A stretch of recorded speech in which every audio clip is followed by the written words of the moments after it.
al doctor San Balsamo, a ustedes por la asistencia. Entonces es importante que visualicemos las condiciones de nuestra querida panorama geopolítico mundial. Vamos a hablar de la nueva geopolítica mundial, luego hablaremos de competitividad internacional, miraremos luego el contexto colombiano y finalmente sacaremos unas conclusiones y recomendaciones. Nueva geopolítica mundial.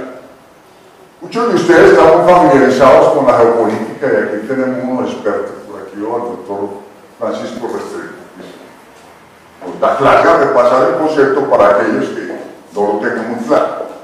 Todos estudiamos en el colegio geografía y por lo tanto un capítulo de geografía política. Y ahí nos enseñaron que la geografía política era la ciencia que estudiaba la influencia de las decisiones y hechos políticos en el paisaje físico y cultural. O sea, en otros términos, la influencia. Para ilustrar ese concepto, miremos una realidad que hay muy lamentable en Colombia. Nosotros hemos perdido prácticamente 1 millón de kilómetros cuadrados de territorio. Las equivocadas decisiones políticas nos han llevado a perder toda esa magnitud de territorio, que tiene relación con hechos recientes. En un momento dado se firma el Tratado de Guerra Bárcenas con Nicaragua, y en ese tratado Nicaragua reconoce a San Andrés, Providencia, Islas y Cayos como de Colombia y evidentemente su mar territorial. Y Colombia le cede, a cambio de nada, de misquitos o mosquitos, que era de Colombia originalmente. Recordemos que cuando un país se independiza de una creciente colonia, la pregunta es cuál es su territorio. Y hay un principio geopolítico que habla de utis possidetis suri, que como lo poseía, lo seguías poseyendo. Pero el territorio que correspondía a Colombia era el de la Nueva Granada. Ella militar, la costa oriental de Nicaragua le pertenecía a Colombia. Conocemos todos los hechos recientes del Palmané que dio Colombia, y ahí perdimos ya una parte importante del mar continental. Y una pregunta importante era ¿qué podía haberse hecho Colombia en el momento que Nicaragua empezaba a reclamar?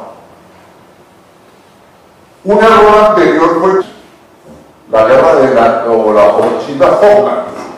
Colombia en ese momento apoyó a Argentina y consideremos que políticamente era un error, porque si bien había una hermandad latinoamericana, era un hecho que Colombia tenía el mismo problema, la reclamación de Nicaragua por la cercanía de estas islas que nunca habían sido Nicaragua, es el mismo motivo. O sea, en el momento Colombia estaba reconociendo o desconociendo un derecho que tenía por una actitud de esa naturaleza. En el momento que Nicaragua reclamaba San Andrés, Providencia y demás y presenta la demanda en La Haya, ¿qué había dicho Colombia? Decir que estaba muy bien, que desconocía, estaba de acuerdo con Nicaragua, que desconocía el acuerdo, por lo tanto Nicaragua, que hubiera pasado. Y evidentemente debíamos haber estado dispuestos a defender lo que era nuestro si era necesario por las armas, lo que no hicimos. Y así pues seguimos perdiendo territorio. La geopolítica es la ciencia que estudia la influencia de los factores geográficos en la vida y evolución de los estados. Para sacar conclusiones, como vemos, la concepción geopolítica es la contraria. Es la influencia de la geografía en la política. Ante todo es una ciencia interpretativa y se buscan fines políticos. La geopolítica evalúa la proyección de 4 variables fundamentales que son el orden, los recursos naturales, el poder y el Estado-nación. Veamos un análisis desde el punto de vista geopolítico, y es el aspecto demográfico. Sabemos que el 12 de octubre de 1999 el mundo alcanzó 6.000 millones de habitantes y hubo todo un impacto mundial impresionante por ese hecho, y del niño 6.000 millones le dieron de todo. Espero que lo hubieran cumplido. ¿No sería un análisis mirando para atrás que la población mundial alcanzó 1.000 millones en 1804 y 2.000 millones en 1927?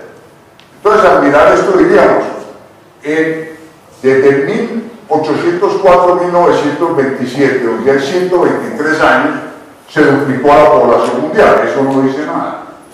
Pero si lo miramos con un criterio geopolítico, diremos que sobre una base damos otros 1.000 millones de personas, pero hay 123 años para que los gobiernos reaccionen y puedan proporcionar a sus habitantes calidad de vida, bienestar.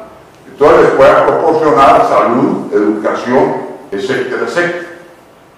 Si miramos el otro trayecto, entre 1927 y 1999 no hay sino 70 criterios políticos decir que se triplicó la población, sino que sobre una base de 2.000 millones se montan 4.000 millones más, y en simples 72 años los gobiernos deberían haber reaccionado para dar calidad de vida a estas personas, lo cual realmente en la mayoría de los países no se ha hecho. Sabemos también que la población mundial llegó a 2011. El crecimiento poblacional fue muy lento en la historia de la humanidad, como podemos ver en esta gráfica. A partir de 1850 empieza a inclinarse cuando empiezan los grandes adelantos de la medicina y se prolonga la probabilidad de vida de las personas. Pero a partir de 1950 se pega una inclinada impresionante el crecimiento. En esta gráfica podemos mirar cómo en 1950, cuando la población mundial era 2.350 millones de personas, de ellas 1.000 millones de personas vivían en los países desarrollados. O sea que podríamos decir rápidamente que la relación entre países con calidad de vida a los países en vía de desarrollo o sin suficiente calidad de vida era de 1 a 1. Ya vimos que en el año 1900 6.000 millones. Ya en el año 2000 estaba por los 6.150 millones de habitantes.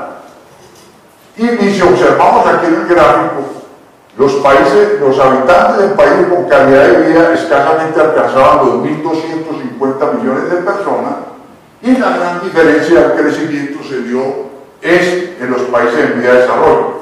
No hay que hacer un gran esfuerzo para mirar la relación, basta contra uno, se fue debilitando la relación de países con calidad de vida a los que no la tienen. Para el año 2030 se espera que la población mundial llegue a 8.700 millones de habitantes, de los cuales más o menos 1.400 millones estarán en los países desarrollados y el resto estarán en los países en vía de desarrollo. O sea, tenemos 1, 2, 3, 4, 5, 6, 7, deteriora más la relación. Una primera análisis que podríamos hacerse es pensar en el egoísmo de los países desarrollados, porque es los que precisamente deberían aumentar de forma importante su población, porque tienen la capacidad de dar bienestar a esos nuevos seres. Son los que podrían encontrar una buena salud, una buena educación, unas buenas condiciones de vida. En estos países hay menos interés en crecimiento poblacional, presentándose cada vez problemas más complejos. Ahí tal vez el único de los países desarrollados que saca la cara es Estados Unidos. Los demás países desarrollados, muchos de ellos, vienen incluso decreciendo la población, y sobre todo la población nativa, más que toda la población blanca, cada vez es menos, y crecen poblaciones de otra naturaleza como los hindúes o los eucarios. En nuestro medio pasa igual. En los niveles socioeconómicos altos hay la tendencia hoy o no a tener hijos, o tener 1 y 2 es mucho, donde se puede tener la posibilidad de dar un buen futuro para esos seres humanos.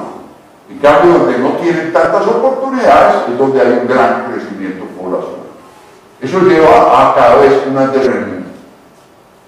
En este análisis que hace Naciones Unidas con el Banco Mundial, alcanzamos a ver en una forma rápida la concepción de la inequidad en el mundo.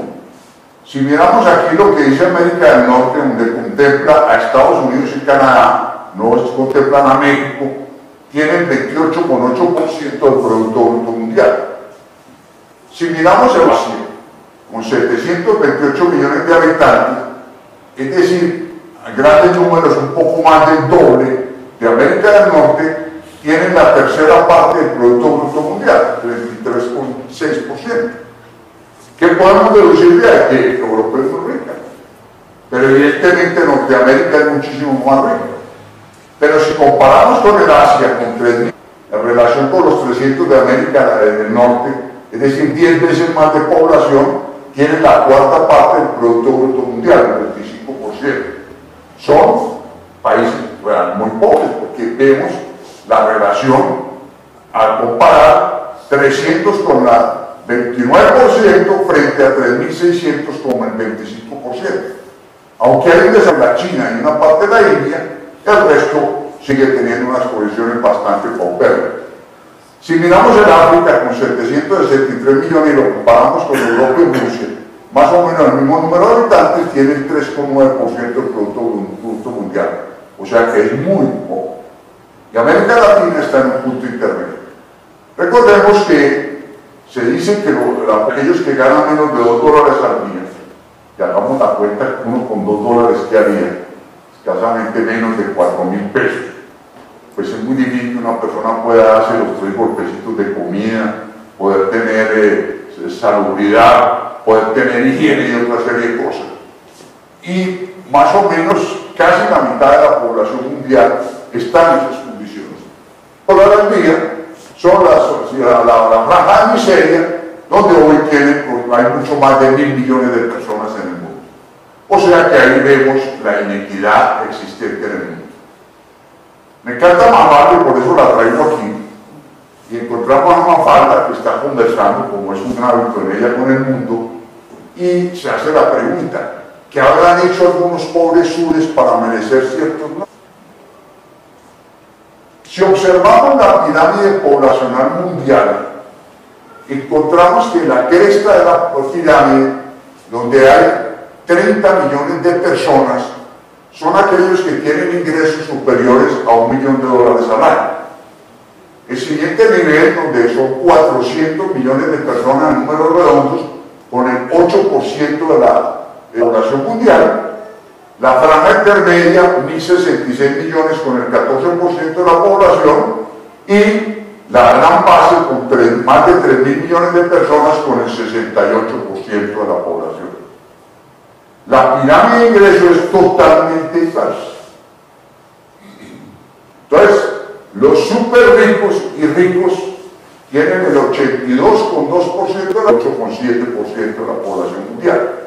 En el nivel medio se equivalen, 14% de la población tiene el 14,5% de la riqueza del mundo.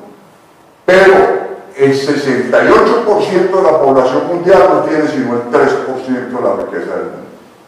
El mundo es absolutamente inequitativo, y si pensamos y miramos a Colombia, estamos en...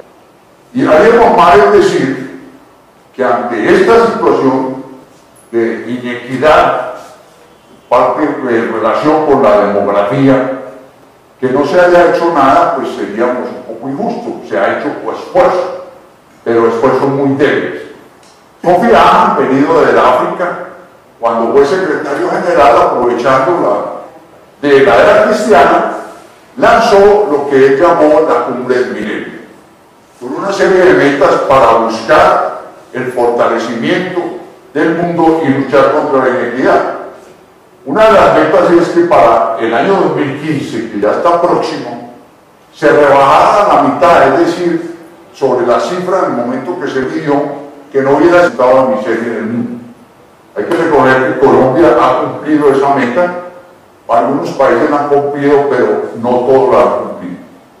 Igualmente, una meta muy linda era que todos los niños del mundo pudieran haber alcanzado por lo menos la primaria, lo cual no era una meta difícil. Estamos lejos de alcanzar. En todos los órdenes se establecieron entonces una pobreza y el hambre extrema, lograr la educación básica universal, promover la equidad de género y la autonomía de la mujer, reducir la mortalidad infantil, mejorar la salud sexual y reproductiva, combatir el VIH, SIDA, la malaria y el dengue, garantizar la sostenibilidad ambiental y fomentar la Asociación Mundial para el Desarrollo. ha habido pues una respuesta política pero muy débil frente a las necesidades del mundo. Y le está comentando a Sosito, mirándole el mapa mundo, y le dice, mira, esto es el mundo, ¿ves? Y le sigue comentando, ¿sabes por qué es lindo este mundo? Porque es una maqueta, el original es un desastre. Entonces la pregunta que se hace uno, ¿tendrá razón Mafalda? El primer término, por lo que acabamos de decir, la gran inequidad que existe en el mundo, la contaminación ambiental. Sabemos que son los países más desarrollados los que con su producción de clorocarbonos han ido creando el calentamiento global y estamos ante una situación grande de destrucción del planeta Tierra. Si se diera la meta, el escenario medio 2080, ciudades como Nueva York y Cartagena de Indias habrán desaparecido por el aumento del nivel del mar. Entonces, el problema del calentamiento global es una cosa supremamente delicada que la humanidad tiene que pensar. Y vienen otros problemas aledaños al mal manejo del planeta Tierra, por ejemplo el caso del agua. De Agua para Todos de Naciones Unidas, a mediados del presente siglo, 7.000 millones de personas en 60 países sufrirán escasez de agua, en el peor de los casos, y en el mejor se tratará de 2.000 millones de personas en 48 países. O sea que el agua potable se está escaseando, de no reaccionar la humanidad, que ese va a ser el gran motivo de la guerra futura, en el hecho de poder poseer la fuente de agua. También haríamos mal en mencionar sobre la contaminación ambiental y decir que no había una respuesta política. Recuerden que hasta los hechos geográficos la respuesta política es la orientación que hablamos de lo político. Sabemos muy bien que cuando se presentan aquellas perforaciones en las que se vislumbra que esa es la causa del calentamiento global, se crea un pánico a nivel mundial y empieza a haber preocupación por el medio ambiente.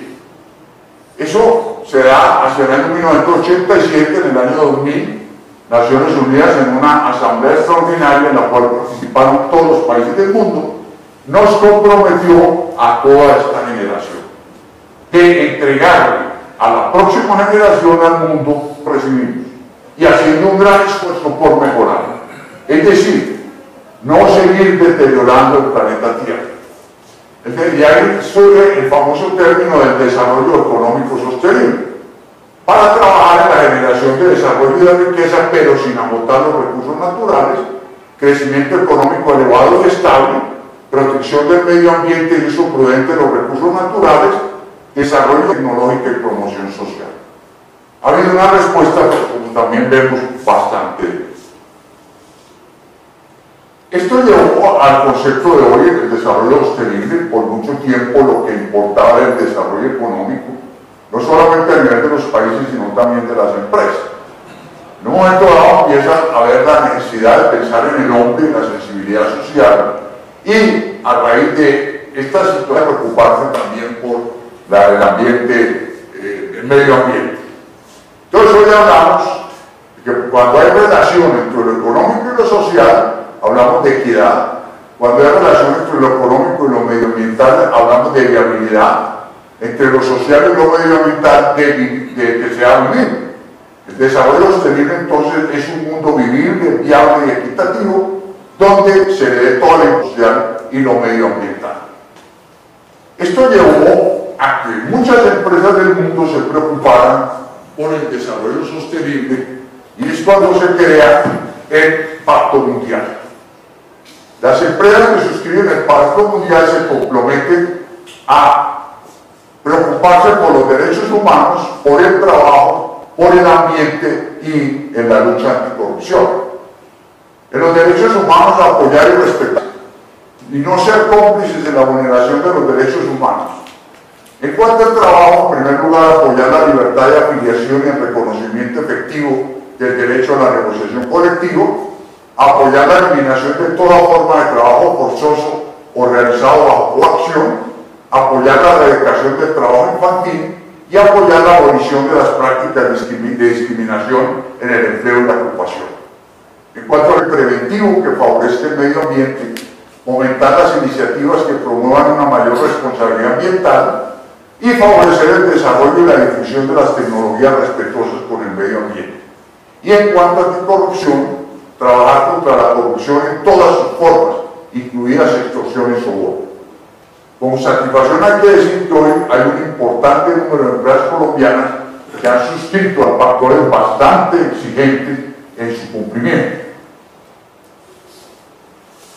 Nuevo reto político mundial. Por mucho tiempo, y digamos que hacia mediados del siglo XVIII, la humanidad se movió fundamentalmente con una economía de tipo agrícola, en la cual el factor fundamental era la tierra y como consecuencia la dominación de la sociedad preindustrial. Cuando llegan las revoluciones industriales, ante todo por el inicio de la máquina de vapor, y se originan ese vertiginoso empezar en un montón de procesos industriales de todo orden, entramos en lo que se llama la sociedad industrial, en la cual buscaba la competitividad. Hacia los años 90 empieza a haber un cambio radical en el mundo, entre otras, por un lado, por el inicio de los motores de búsqueda, el gran avance de la informática que va a propiciar el manejo de información a gran velocidad y con posibilidad de gran acceso para la mayoría de la humanidad, y en los fenómenos de la globalización postindustrial, en la cual lo fundamental es el conocimiento y buscando la sostenibilidad. Estamos ante un montón de cambios, entre otras, pues también los años 90 producen cambios tan importantes como fue la caída de la Unión Soviética, y donde se rompe desde el punto de vista político la Guerra Fría, el enfrentamiento entre las dos superpotencias, que eran seguidas cada una por diferentes países del mundo y en situación de tipo político. Sin tener relación directa con ello, empieza a haber un gran cambio en la geopolítica. La historia de la humanidad, no podemos desconocer, fue la historia de la guerra, en donde el poder de los estados estaba concentrado fundamentalmente en el poder militar. El gran jalonamiento estaba en el poder militar. Hacia los años 90 empieza a haber un cambio vertiginoso, empieza a asentarse en el poder político. Y estamos en presencia de lo que hoy conocemos como geoeconomía. Sí, es bien interesante considerar que ojalá pudiéramos permanecer un buen número de años en el fenómeno geoeconómico para que nos fuéramos convenciendo y alejándonos del concepto de la guerra desde el punto de vista del poder de los estados y más humana, una geopolítica basada en lo social. Lamentablemente el cambio hasta la geoeconomía ha estado al borde de perderse. La situación específica que presentó, por ejemplo, el 11 de septiembre en los Estados Unidos, llevó casi al mundo en un momento dado a volver a la geoestrategia. Y en este momento, situaciones muy difíciles, como las que pueden pasar en Irak, situaciones de esas, en un momento dado de golpe desafortunado que puede llevar el mundo a la geopolítica basada en el poder militar. Esto ha tenido como consecuencia que entonces el gran armamento de los estados ya no está basado en el poder militar, sino en el poder económico. Recordemos cómo prácticamente los fundamentales desarrollos en lo tecnológico, aún en las ciencias como la medicina, los había ganado el campo militar.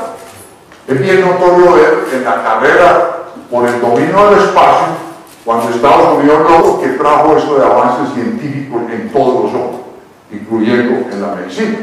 Y era entonces la importancia del poder militar que jalonaba. Hoy es el poder económico.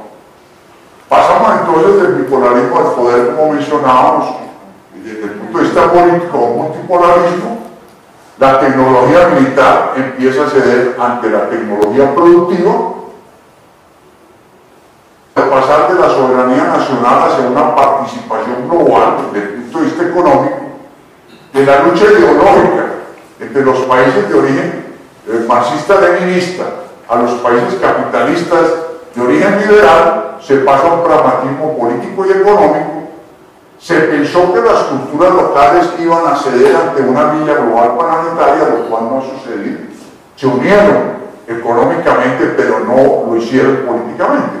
Estados Unidos de Europa no se dio, precisamente porque los franceses no van a querer ni ser alemanes ni hablar alemán. Y el dominio sobre la naturaleza se pasa a la defensa del medio ambiente, al ecologismo.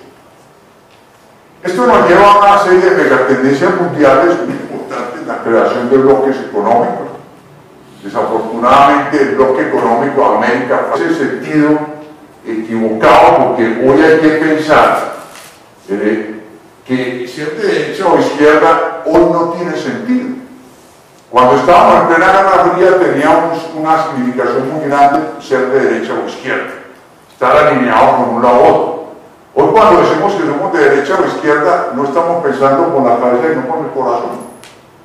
Y sabemos que el ALCA, que hubiera sido importantísimo el Pajolón, cuando 33 de los 34 países de América Latina propusieron hacer un mercado común para llegar a una unión similar a la de Europa y avanzaron bastante, fue Lula da Silva de Brasil el que rompió ese proceso, basado en que fundamentalmente era su odio contra los Estados Unidos y no quería haber relación de tipo ya más profundo en una alianza con los Estados Unidos. Y se arrastró a Brasil, arrastró a Uruguay a Paraguay y obviamente el señor Chávez, que a su vez arrastró a Nicaragua, arrastró a Bolivia y arrastró a Ecuador. Y no tuvimos la posibilidad de tener ese bloque económico. Sabemos toda la fortaleza que hay hoy en la Unión Europea, el otro bloque que está conformando los países socialistas que no son de la Unión Europea, también bloques importantes como el de Asia-Pacífico. Vienen todos los partners, los outsourcing, los operadores logísticos, las megaempresas, las multinacionales, que cada vez hay unas más grandes y entran a jugar un papel más definitivo aún en la política mundial. Luego nos referiremos a ello. Estamos en la era del conocimiento y la informática. Fundamental estandarización y certificación. Hoy lo fundamental para fortalecer las competitivas entra a jugar aspectos en el mercado innovadores y que transforman el mundo hoy, como el comercio electrónico e internet y la logística verde, la defensa del ecosistema. De estados nacionales a organizaciones como ejes estructurales de la sociedad, se da el colapso de las fronteras nacionales, globalización, surgimiento binacionales. De las 100 primeras economías del mundo, 51 son organizaciones y solo 49 son estados nacionales. 300 multinacionales ya responden por el 25% del Producto Interno Bruto Mundial. 50.000 multinacionales y sus 400.000 empresas auxiliares responden actualmente por el 46%. Dominante influencia de las multinacionales en la cadena de valor, en las sociedades y en las vidas de los ciudadanos. Y tenemos que pensar para bien o para mal. Se hacen acuerdos marcos, códigos éticos, estándares de operación, códigos de buen gobierno, para frenar esa gran fortaleza de las empresas hoy, que podemos llamar mañana. Hacia el futuro viviremos un mundo cada vez más regulado por organizaciones. Estamos en la sociedad postcapitalista, en la cual el mercado es el elemento de integración económica. Y hablamos de postcapitalismo porque hoy todo el mercado internacional, el comercio internacional, se hace con la eje del capitalismo. Habiendo independencia de los países hacia adentro para funcionar con otro sistema político. Irlanda del Norte o Cuba, que son recalcitrantemente socialistas de origen marxista-leninista, participan del comercio mundial, en lo cual lo tienen que hacer bajo la égida del capitalismo. En el ordenamiento mundial surgen otras instituciones, además del Estado, enseguida nos referiremos a ello, y se evidencia que el conocimiento es el recurso fundamental para generar riqueza. Estamos en presencia de un nuevo orden mundial, tradicional a través de los gobiernos. Recordemos que en el año 1945, después de la Segunda Guerra Mundial, se crea Naciones Unidas, con el objetivo de evitar la Tercera Guerra Mundial. Hay que anotarle a Naciones Unidas que ese objetivo lo va a cumplir. Pero para justificar la acción de un organismo de tal magnitud, entonces Naciones Unidas empieza a crear una serie de organismos de orden mundial, absorbe organismos existentes como fue la Organización Mundial de la Salud. Estas organizaciones empiezan a tener serios problemas en la relación con los países a través de los gobiernos. ¿Por qué? Porque los gobiernos les mentían. ¿Y por qué le daban información que no era? Pues en primer término, pues si iba a haber ayudas de tipo económico, obviamente se inflaban las dificultades para lograr tener mayores recursos. Pero por otro lado, muchos gobiernos mentían. Eso hizo que estos organismos, incluyendo Naciones Unidas, empezaron a propiciar una serie de organizaciones con las cuales tuvieran relación en los países y con el carácter mundial, y ahí es cuando surgen las famosas ONGs, o organizaciones no gubernamentales. Entre ellas se han destacado las que tienen que ver con la preservación del medio ambiente. No podemos negar que algunas de ellas se han convertido en fortines políticos. Ante todo son las pantallas de los antiguos partidos comunistas, sobre todo europeos, en su accionar. Y surgen las de protección de los derechos humanos, en las cuales tenemos que anotar lo mismo. Hay muchas de ellas que han cumplido muy bien su misión y otras pues han tenido una gran actividad política, inclusive creando serios problemas. Una serie de empresas empiezan a tener un tamaño impresionante. Sus ingresos anuales se equiparan a los de ingresos del Producto Bruto de América Latina. Tenemos que ver que esas empresas que hoy más bien se llaman transterritoriales son tan importantes en el campo económico que obviamente tienen influjo en el campo político. Y entran a jugar el mundo globalizado con la Organización Mundial del Comercio como entidad rectora. O sea que hoy el nuevo orden mundial no está regido únicamente en la relación de los gobiernos entre los estados, sino que entra a jugar todo este tipo de organización. Entramos en una época muy importante y es la globalización. El origen de la globalización, pues los expertos lo ubican en distintos, dicen que el origen de la globalización estuvo en el descubrimiento de América. ¿Por qué? Porque los países europeos que colonizan estos países traen su cultura, traen su idioma, traen sus creencias, traen su forma de administrar y manejar políticamente los países, y se pierde la autonomía o la idiosincrasia propia de estos países y pasan a ser una copia y invaden parte de Asia y finalmente en el siglo XIX, comienzos del siglo XX, impactan también al África. O sea que esa colonización europea en alguna forma globaliza al mundo. Pero hoy entendemos, cuando no se entra en esa profundidad, que la globalización es exactamente en el momento que empieza el fenómeno económico, en el cual el mercado no es una nueva teoría económica, es simplemente el resultado de las innovaciones tecnológicas y de las nuevas facilidades de transporte de dinero y de información. Es un proceso por el cual las economías nacionales se integran de modo progresivo en el marco de la economía internacional, de manera que su evolución depende cada vez más de los mercados internacionales y menos de las políticas económicas gubernamentales. Es un proceso, como explicaremos enseguida, en sí no hay ni buena ni mala. Todo depende de la forma como se maneja. Benedicto XVI, en su encíclica Cartas in Veritate, que tiene un gran contenido político bien interesante, en el número 42 se refiere muy claramente a la globalización. Me vale la pena recordar que la globalización ha de entenderse ciertamente como un proceso socioeconómico, pero no es esta su única dimensión. Tras este proceso más visible es realmente una humanidad cada vez más internacional. Hay personas y pueblos para los que el proceso debe ser de utilidad y desarrollo, gracias a que tanto los individuos como las respectivas responsabilidades. La superación de las fronteras no es solo un hecho material, sino también cultural en sus causas y en sus efectos.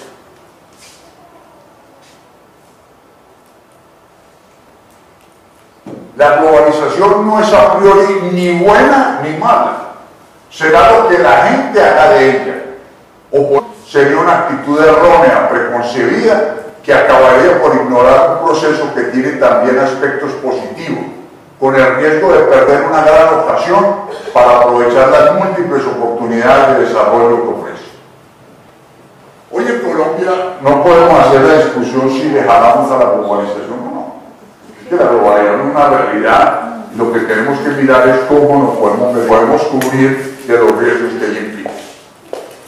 Como dijimos, la globalización es un proceso. Como todo proceso, hay unas entradas que serían los recursos, tanto el talento humano, la tecnología, materias primas, insumos, capital, financieros, etc.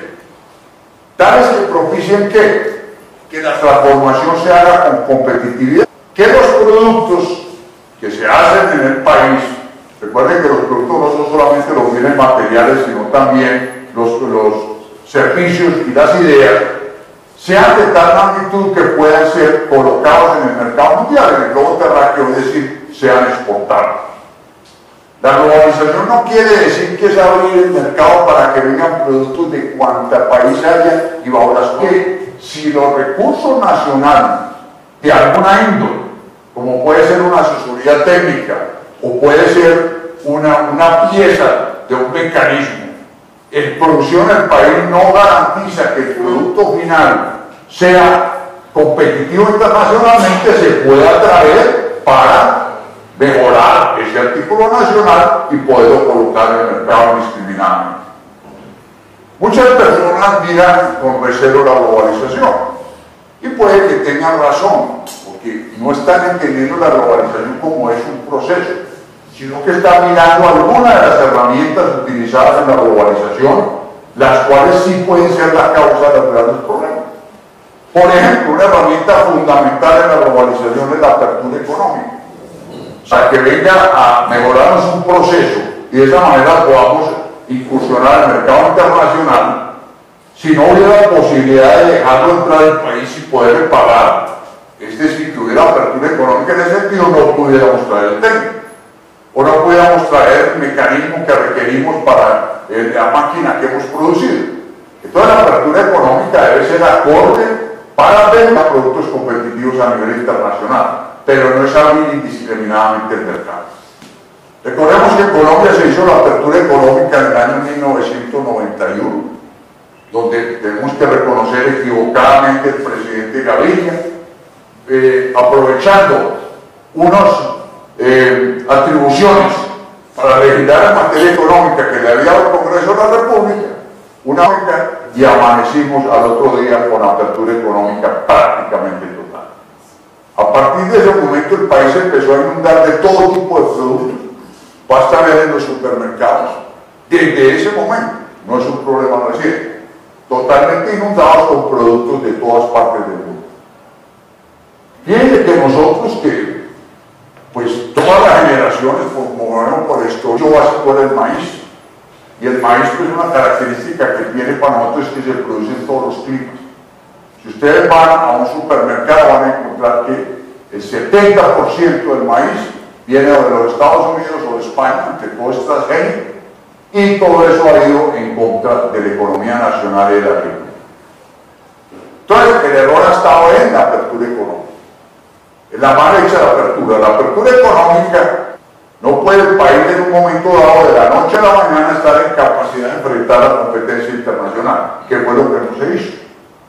Igualmente la apertura económica debe ser con selectividad, no es para todo tipo de productos, sino aquellos productos que se requieran para poder tener la capacidad de los productos finales poderlos exportar únicamente y sin justificar su propiedad económica.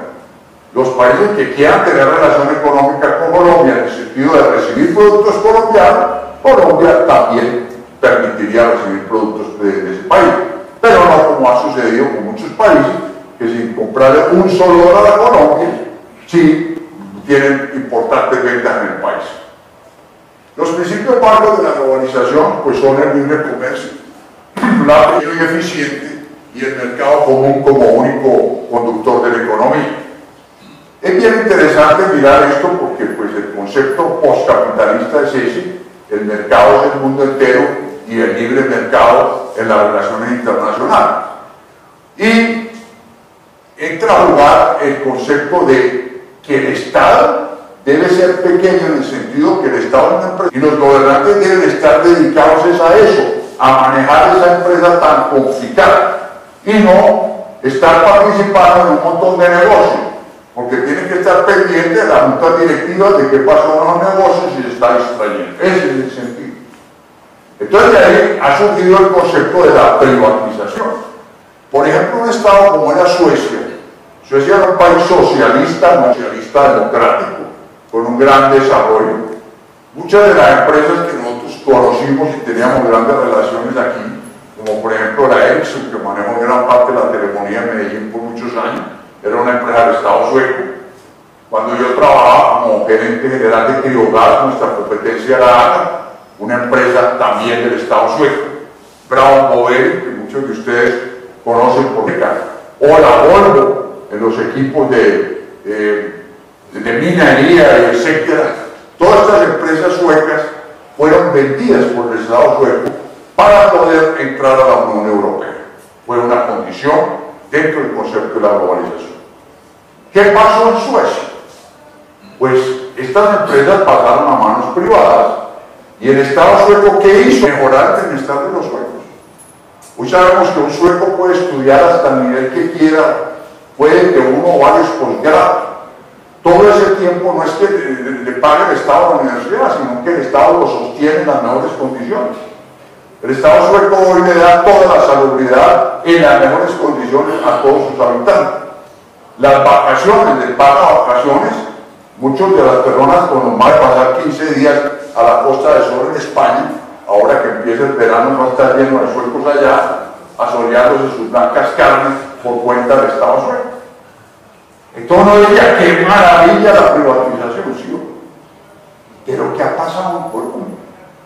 Las empresas que se han privatizado finalmente han sido adquiridas por empresas extranjeras y se la tragó la burocracia o se la robaron. Entonces ahí sí se forma una situación muy delicada para nosotros pensar en la privatización, porque entonces ahí sí quedamos con el pecado sin el género. Las empresas dejan de ser colombianas, aunque hubieran sido antes del Estado, y el beneficio económico de vender las empresas desaparece. Hoy hay discusiones muy interesantes con gente del gobierno actual que defiende el hecho de la venta de Isagen para financiar obras de infraestructura definidas. Esperemos que así sea, si es que se va a vender Isagen. Hoy entonces estamos ante la cadena de valor muy diferente a la que fue en antaño.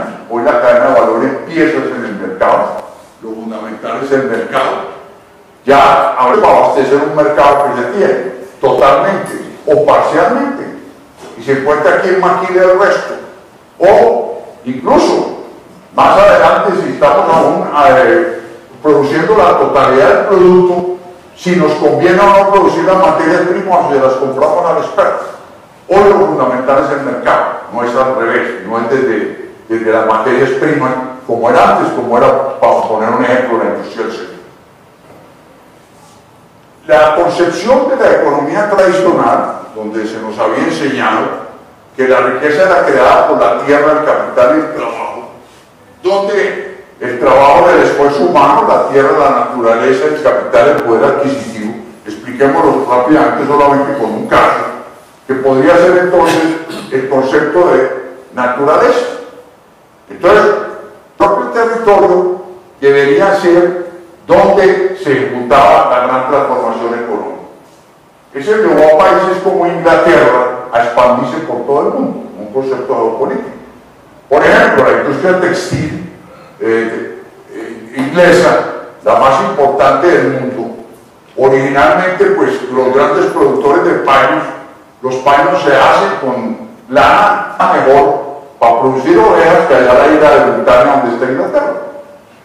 Pero para producir las telas vaporosas, como se decía en la época, vaporosas, es decir, las telas livianas, específicamente las de algodón, no se podía producir en la isla de Bretaña.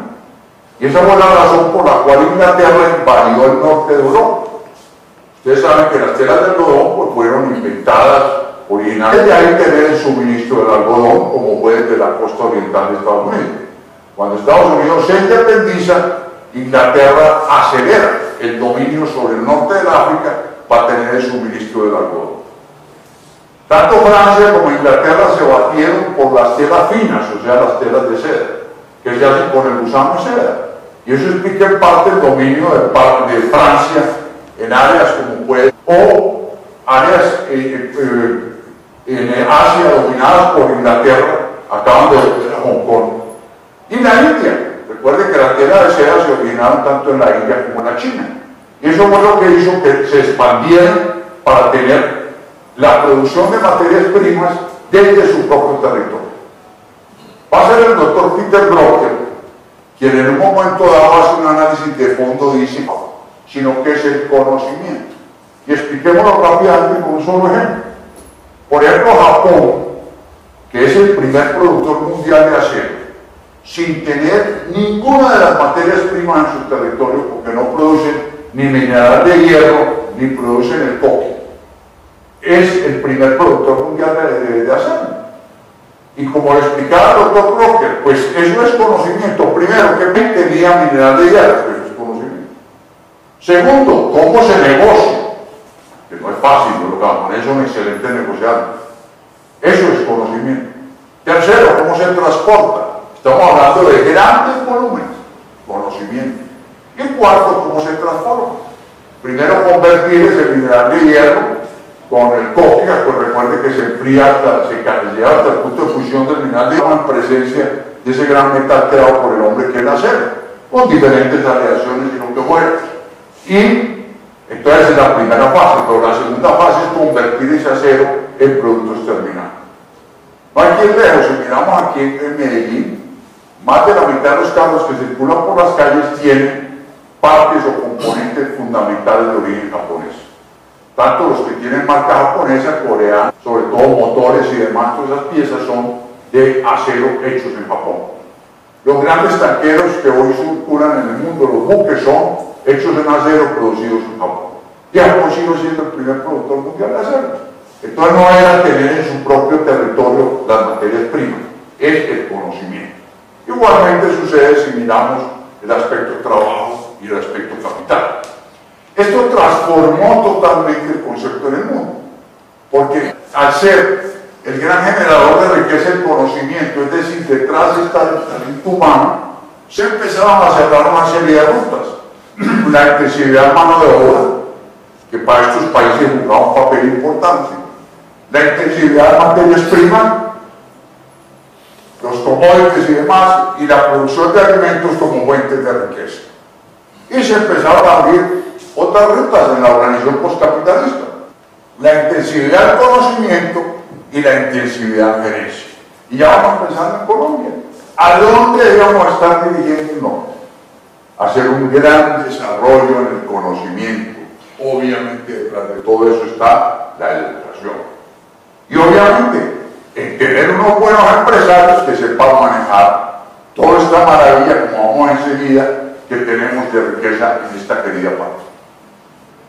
Luis Valdés en un excelente libro que se llama La Reevolución Empresarial del siglo XXI, no revolución, sino reevolución, nos dice que esta nueva sociedad del conocimiento trae consigo 5 reglas de juego que cambiarán la visualización de los negocios.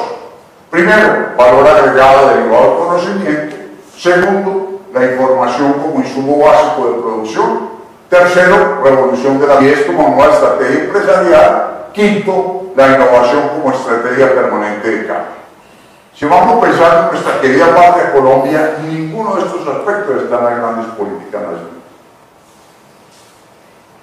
No solamente entonces se trata de usar el conocimiento, porque el conocimiento por el conocimiento, nosotros tenemos muchos sabios, muchos postdoctorados, comunican y no se aplican. Y el conocimiento es para aplicarlo, para obtener resultados. Entonces, si miramos qué son los resultados, pues en un proceso hay unas entradas que serían los distintos recursos, siendo lo más importante el talento humano y la tecnología, sin desconocer la importancia que puede tener el capital, tanto de trabajo como el capital de inversión, las materias primas, y un proceso de transformación, trabajo, procesamientos, esfuerzos y medios, y unas salidas que es básicamente los productos, tanto bienes materiales como servicios e ideas. Sería una torpeza hacer un esfuerzo de transformación para que el potencial que se obtuviera fuera equivalente entre la entrada y la salida, porque entonces para qué se reduce, y si se perdiera el potencial todavía peor. Entonces, ¿por qué hacemos un esfuerzo de transformación? Pues para que el potencial que resulta sea mayor que las entradas. Esa diferencia es lo que llamamos hoy valor agregado. Los españoles que hablan español distinto a nosotros hablan de valor añadido. Ese es par de palabras mágicas en el mundo económico de hoy. Hoy oímos hablar constantemente de ventaja comparativa y ventaja competitiva. La ventaja comparativa no es otra cosa, mirándolo desde el punto de vista del país, lo que ha dado la naturaleza. Y el que sea creyente no le dé pena decir lo que nos ha dado Dios. En cambio, la ventaja competitiva es el valor agregado por el hombre. Vamos a comparar dos países. Un país típico de ventaja comparativa y un país típico de ventaja competitiva. País típico de ventaja comparativa, Colombia, nuestra querida patria. Este es un país lleno de riquezas de todo orden. Por donde usted mire, este es un país de gran exuberancia, regalada por la naturaleza. Muchos de ustedes que conocen bastantes países díganse que hay en la exuberancia que tiene este país en comparación con otros. Pero lamentablemente eso, y me atrevo a decirlo, nos ha llevado a ser sinvergüenzas. ¿Por cuánto tiempo vivimos de exportar oro, de exportar platino, de exportar esmeraldas, de exportar carbón, de exportar petróleo, todas esas riquezas naturales no renovables, sin ninguna transformación? Renovables, exportando café, exportando banano, exportando flores, exportando cueros, etc. Sin ninguna transformación. Y parte de la fortaleza económica del país radica en esa exuberancia o bondad que tiene el propio país. Bueno, miraremos un poco más de eso. En cambio, un país típico de ventaja competitiva es Suiza, el tamaño del departamento de Antioquia, también tan quebrado como el departamento de Antioquia. Si algo le regaló la naturaleza, si algo le regaló Dios a Suiza, es un paisaje hermoso, indiscutiblemente. Además le regaló hierba y no más. ¿Qué han hecho los suizos con la hierba? La tienen que convertir en heno, porque como los inviernos allá son tardas, pues morirían las vaquitas, pero recursos. Con esa sola ventaja comparativa, Suiza se colocó a la cabeza de la industria láctea mundial. Todo lo demás no se origina en la ventaja comparativa. Sabemos que Suiza es el primer productor mundial de la industria farmacéutica, uno de los países más avanzados del mundo en la industria química, en la industria metalúrgica, etc. Y si vamos a... tiene un gran desarrollo de los servicios, no solamente tiene una de las economías más importantes del mundo, sino que es sorprendente que Suiza tiene uno de las navieras más importantes del mundo. Y uno se rasca la cabeza y dice, ¿cómo así? Un país chiquitico mediterráneo metido en la mitad de Europa, que no tiene mar, como que tiene una naviera grande. ¿Y quién les dijo que uno para tener naviera necesitaba mar? ¿Por dónde circulan los buques? Por aguas internas. Un país que tenga mar puede que en el puerto correspondiente le den alguna ventaja. Lo más seguro es que no. Y con eso, ellos han desarrollado, ahí tienen claramente parte de la ventaja competitiva y no la comparativa. Y no solamente eso, sino lo miramos en los servicios. Todo aquel que quiera guardar una platica, bien sea a nivel personal, familiar, de empresa, de una forma segura. Los grandes bancos físicos. Por eso Suiza hoy es el país más competitivo del mundo, sin tener ventaja comparativa prácticamente. Y nosotros, llenos de ventaja comparativa, somos incompetentes a nivel mundial, como más adelante miraremos con más cuidado. Con la lista que les posee, para decir solamente una cosa: ¿por qué nosotros seguimos exportando esmeraldas y mucha parte de contrabando y se ha vuelto parte de la minería ilegal y ese es un problema nacional. ¿Por qué no estamos exportando joyas? Cuando tenemos semejantes artesanos tan fabulosos, vayan a la isla Momposo.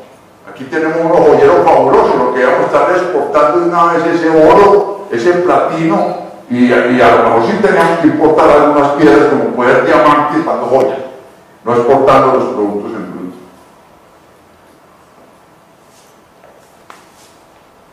Michael Porter, en el año 1990, escribe un libro que revolucionó al mundo, La ventaja comparativa de las naciones. ¿Qué fue lo que dijo Michael Porter ahí? Dijo que relacionó los productos con el área geográfica y consideró que había partes del mundo más indicadas para producir algunos productos. Para decir algo, los mejores zapatos del mundo son los italianos. Razones muchas. Saben manejar muy bien el ganado para que no dañen los cueros, tienen una industria de curtiembres excelente, son muy artistas del diseño de los países, son excelentes artesanos. Una parte importante de la producción de zapatos están las hormas y demás que las hacen a mano. Todo eso se junta y los mejores para hacer zapatos son los italianos. Así como la industria del entretenimiento más importante del mundo surge alrededor de Los Ángeles, en California. Y es muy curioso porque cuando uno miraba ya pues el tiempo de Hollywood y el gran desarrollo de la Meca del siglo, donde gran parte de la industria del entretenimiento es ya basada en la informática. Y sigue siendo esa región del mundo la más importante, tiene unas condiciones específicas para hacerlo. Pero todo esto que decía Michael Porter, si se hubiera quedado ahí era muy preocupante, pero él dio dos colorados muy importantes. Primero, no hay región del mundo buena para hacer de todo, porque no sea buena para hacer algo. Entonces, la invitación era que cada país definiera muy bien para qué era bueno, para qué era realmente tenía la capacidad para ser competitivo a nivel mundial y se dedicara a eso y no a otras cosas.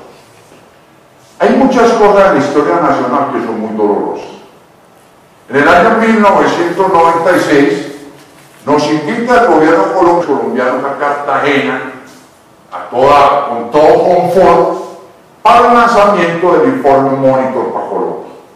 De los primeros países que contrató con Michael Porter para que nos dijera para qué éramos buenos fue Colombia. Lamentablemente por un oído nos entró y por el otro lado nos salió. No le hicimos caso. Algunos sectores que mencionó en el momento Michael Porter y que eran los clústeres indicados. Por ejemplo, la industria metalúrgica y metalmecánica. Yo trabajaba en el tiempo en esa industria. ¿Dónde está hoy Apolo? ¿Dónde está Siemens? ¿Dónde está Siderúrgica? Todo eso no paramos por. Otro sector bien importante era la industria química. Colombia tenía un desarrollo interesante. Basta ver que uno de los centros más importantes estaba en Bogotá. ¿A dónde está hoy? Por el problema de orden público realmente parece que se fue la causa, con la mano de amenazas y de secuestros a los funcionarios de Dow Chemical, se fueron de Colombia y ese centro lo distribuyeron entre Brasil y entre Chile. Y así, paso, esa fábrica naranja que tenían aquí en Medellín, ¿dónde está? Y así se fue a desaparecer. Una industria que sobrevive, pero no con el desarrollo indicado de la industria de confección. No era el clúster de la industria de textil, sino la de confecciones, que era una mayor transformación de esos textiles. Y así Michael Porter nos dijo para qué éramos buenos y no le hicimos caso. A finales del gobierno Uribe quiso nuevamente traer a Michael Porter, empezar el proceso, pero con el cambio del gobierno Santos no le volverá a decir, ojalá para hacer el caso. Menciono solamente dos casos para que entendamos cómo hay que mirar las cosas con el debido cuidado.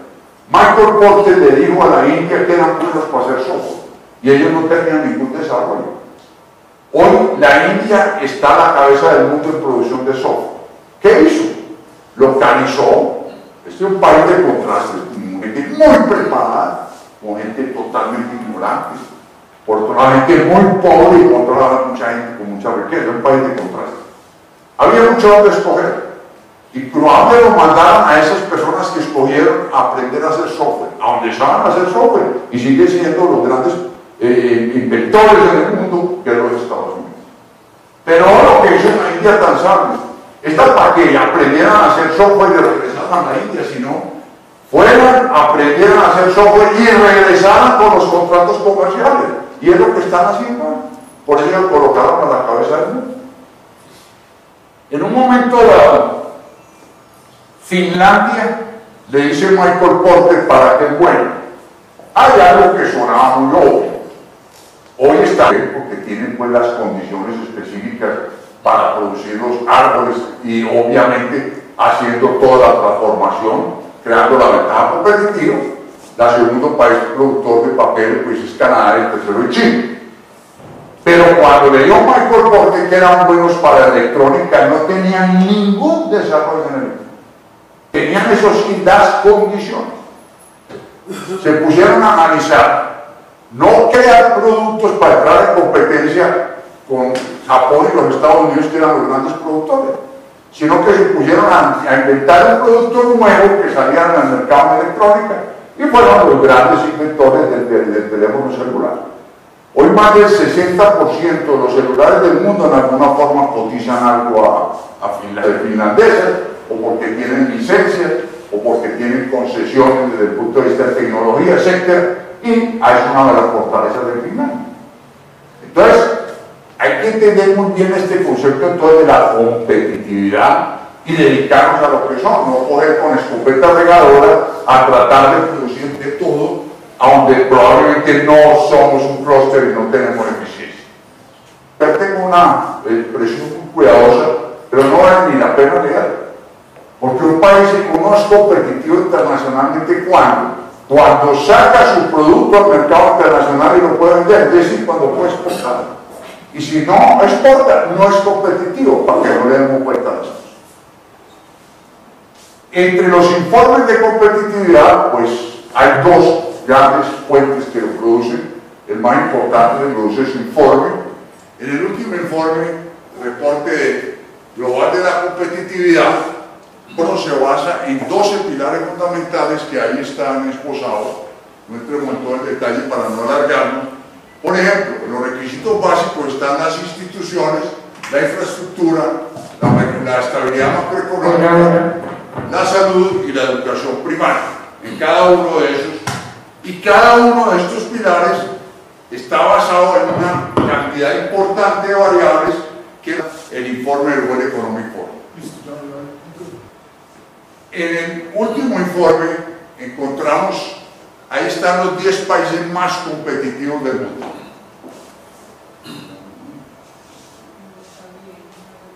Que es Suiza, el país más competitivo del mundo.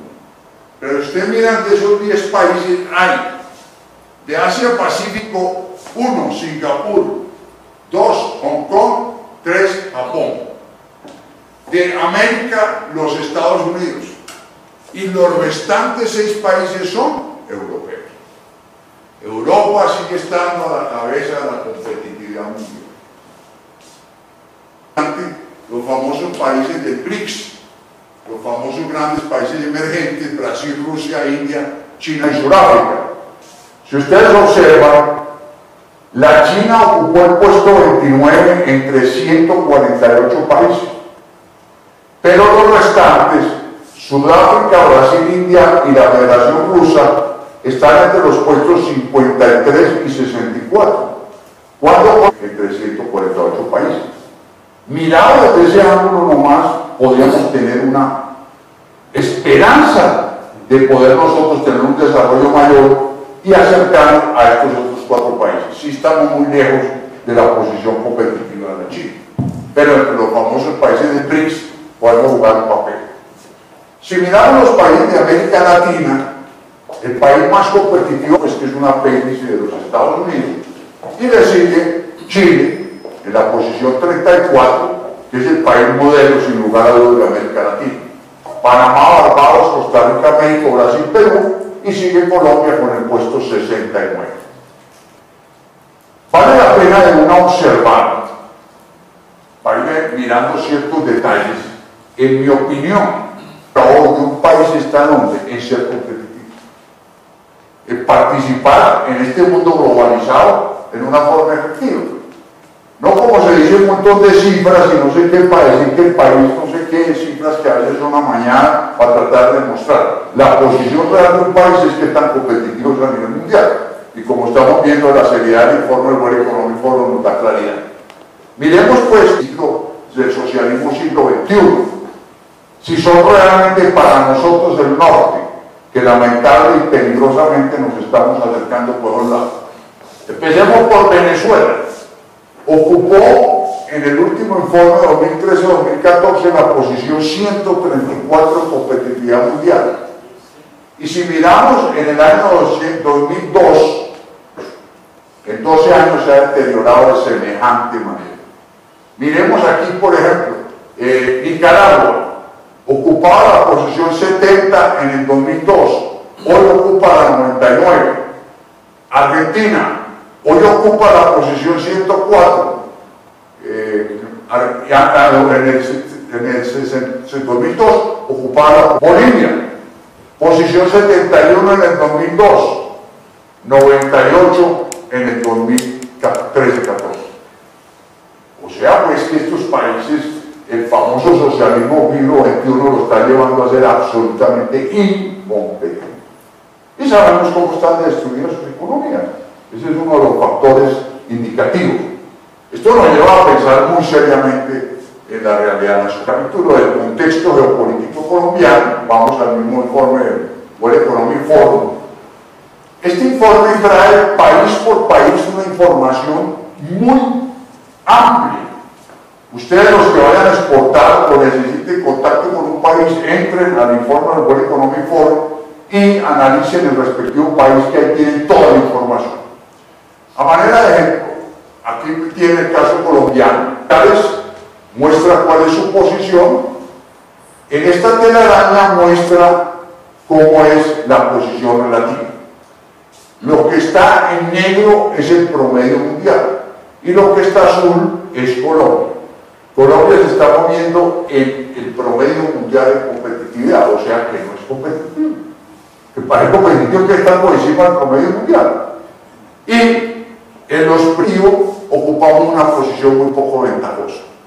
En la innovación, una posición muy baja. En la infraestructura, bajísima, ahora vamos a profundizar en eso. En el nivel de la alta educación y entrenamiento, igual. Y en el desarrollo tecnológico, en el adelanto tecnológico, igualmente el país está en condiciones muy bajas para poder competir a nivel internacional. Ejemplo el primera institución, no vamos a entrar en todo el detalle para no alargarla, fíjense que analiza 21 variables que le permite a uno tener mucha claridad en el país. Por ejemplo, en la institución analiza una primera variable, serían los derechos de propiedad, la protección a la propiedad intelectual, etcétera, etcétera. Lo que está en azul es donde el país está por encima del promedio mundial. Aquí, a la inversión extranjera ocupamos la posición azul. Y el resto de todos los demás estamos por debajo del promedio. Hice este pequeño resumen para que captemos dentro del informe del Economic Forum la realidad de Colombia. En eficiencia de los mecanismos de solución de conflictos ocupamos la posición 95, acordándonos son 148 países. Independencia y confiabilidad de los derechos legales 114. Confiabilidad de la policía 73. Crimen organizado 144. Costo del terrorismo en los negocios puesto 147. Comportamiento ético de las empresas puesto 107. El anterior fue 112, pero entonces también tuve el cuidado de mirar para atrás y 2 años. La corrupción en Colombia no es solamente del sector público, viene del sector privado y se ha intensificado horriblemente en el sector privado. La protección de la propiedad intelectual, ya hemos dicho, puesto 6, va a llevarnos el promedio a la posición 110 en cuanto a instituciones. En competitividad con la infraestructura, calidad de infraestructura en ferrocarriles, posición 113, Carboneros del Norte. De resto, en Colombia se acabó la línea verde. Calidad de los puertos, 110. Calidad de las carreteras, 130. A pesar pesar de tantas cosas que se dio en la campaña presidencial, miren una cifra. Perdón que aquí me pasé. Bueno, entonces estamos un poco mejor. Así que nuestra posición final en esta estructura es la 92.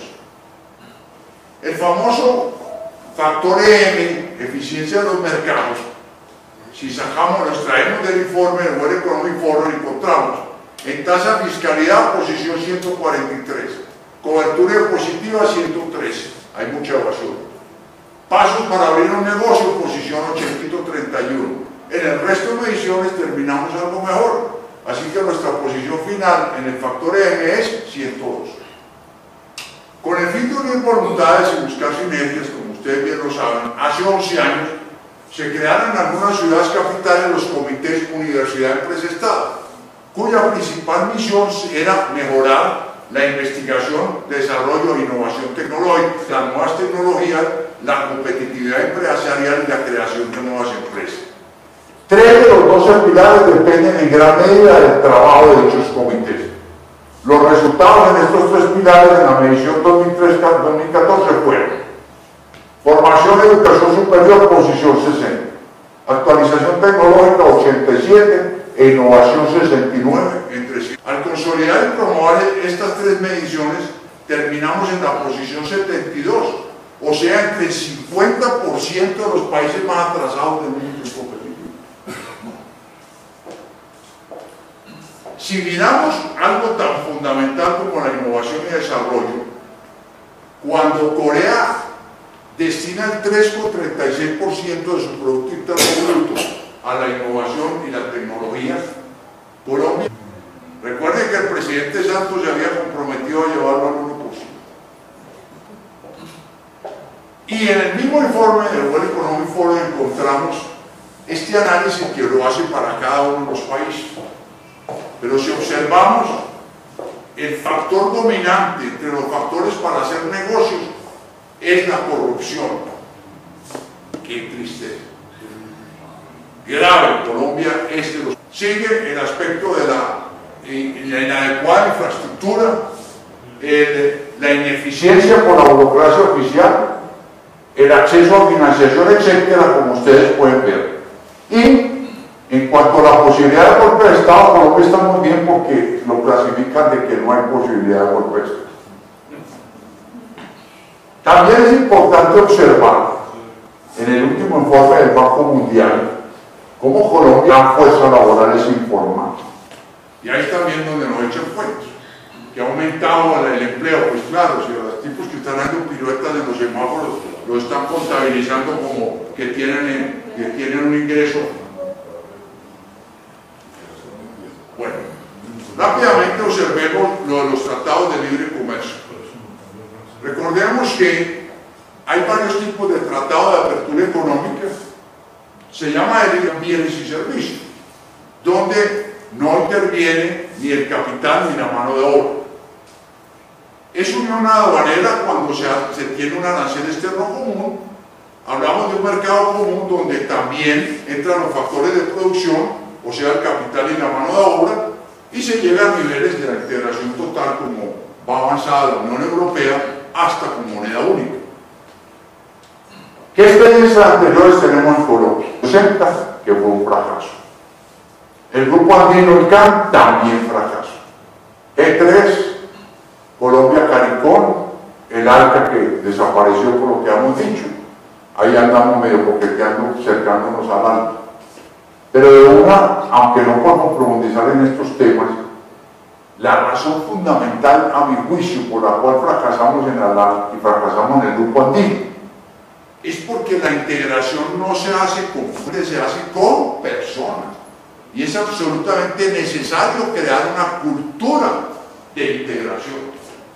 Cuando se firmó el acuerdo del Grupo Andino, yo trabajaba con la industria del cemento. Y estábamos contentísimos porque uno de los primeros acuerdos que se firmó entre los gobiernos era el libre tránsito de vehículos. Por lo tanto, nosotros que éramos grandes abastecedores de cemento al Ecuador e incluso al norte del Perú por tierra, por los camiones. Al ir a pasar los camiones al Ecuador, Los atacaron a piedra, los quemaron los camiones, etcétera, etcétera. Hasta el sol de hoy no dejan pasar los camiones por tierra, a pesar de que está firmado por el gobierno. Cuando ellos se dieron cuenta que habían hecho un mal negocio, porque el mercado colombiano era más grande, trataron de pasar los camiones de allá para acá, pero ya los pastucitos, los piareños, habían aprendido y también boicotearon los camiones de Ecuador. En cambio, con los vehículos particulares, ustedes se acuerdan que prendíamos el carricoche aquí en Medellín, nos íbamos para la familia de vacaciones a Ecuador, delicioso, a ver conventos e iglesias allá a Quito, y después a irnos a las playas del Pacífico, en forma agradable, muy económico, nos trataban muy bien, pero ellos sabían que los vehículos volvían a salir. Y los que estaban ahí llevando plata y en alguna forma no estaban compitiendo por ahí, pero era totalmente un fenómeno cultural. La siguiente situación. Tratado de libre comercio vigente. Con Estados Unidos, el único que produjo realmente rechazo. ¿Por qué? Porque era con Estados Unidos. No tenemos tiempo de entrar en los detalles, pero es pues toda esa posición de ser de derecha o izquierda. No nos preocuparon los demás. Con el Triángulo Norte, Honduras, El Salvador, Guatemala, firmados. Con Canadá, con Chile, con México, Mercosur y con el EFTA, que es Suiza, Islandia, Noruega y Liechtenstein. Suscritos con la Unión Europea, Corea del Sur. En proceso, Israel, Turquía, Panamá, Costa Rica, Alianza del Pacífico.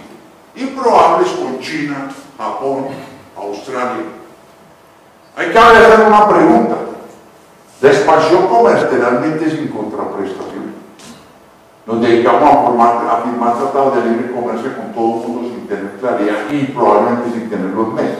Ya vimos qué pasaba con la infraestructura y el desarrollo de nuestras industrias, etc. Esta famosa frase de la tercera vía, que en mi juicio tiene mucho sentido. El mercado, hasta donde sea posible, el Estado. El efecto iceberg. La fortaleza de un sistema económico hoy está apoyada en el sistema económico empresarial y en el desarrollo social. El gran modelo vino de dónde? El que originalmente aplicaron en Japón, luego en los países de Asia-Pacífico, y fue el mismo que aplicó México. Los requisitos básicos era el famoso modelo del TPC, que era el desarrollo de la tecnología para que con la tecnología se pudiera alcanzar la productividad, que no es otra cosa que costos de capital y mano de obra adecuados, y se pudiera desarrollar la competitividad, para que poder utilizar el mercado mundial como el mercado. Eso fue lo que la Guerra Mundial consideró que su mercado era el mundo entero.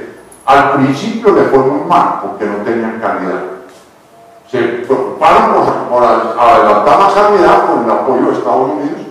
Recuerden que recibieron el conocimiento de ellos, lo mejoraron, lo filtraron y lo devolvieron.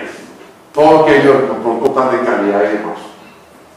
Este modelo de competitividad tenía o tiene dos objetivos básicos. El primario, bajo los nombres, es exportación y es superior el nivel de vida.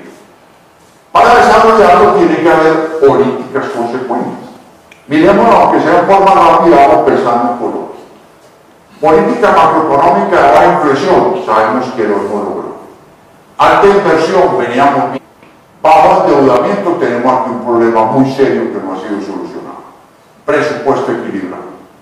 Educación, capacitación. Fundamentalmente estos países partieron de la base que la educación la da es el Estado. Otra cosa es que las empresas se formen a personas y se den el entrenamiento, pero la responsabilidad del Estado. Está el Estado, el mercado accionario y financiero solo. Y vienen las políticas de las fases de desarrollo, que son esas tres, la inicial, la intermedia y la final, en donde la transferencia de tecnología, tanto blanda como dura, financiación, es necesario en cierto momento apoyar a ciertos sectores con subsidios que no nos dé dar miedo y evidentemente tener una gran investigación y probar esfuerzos por aumentar la productividad y reducir los costos.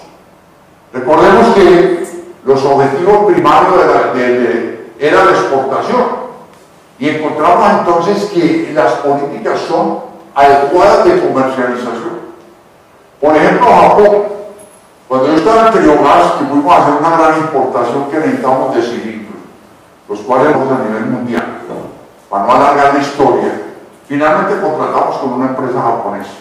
Y la sorpresa fue muy grande porque no había sino un productor en Japón, para aprovechar la economía de escala.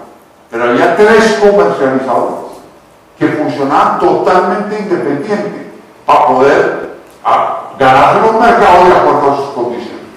Y todas esas grandes firmas que nosotros son comercializadoras.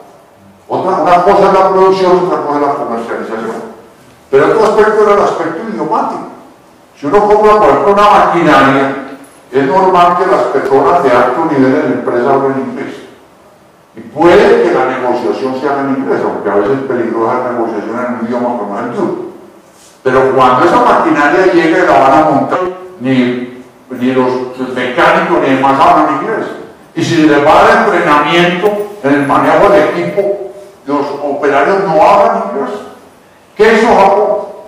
Preparó gente en todos los niveles, desde la negociación hasta el entrenamiento, que hablaran buen español. Y así hicieron negocios con Colombia. Y cuando iban a negociar a Brasil, hablaban por portugués, ¿no? Porque empezó a dar una capacidad competitiva impresionante. Esas son políticas de comercialización.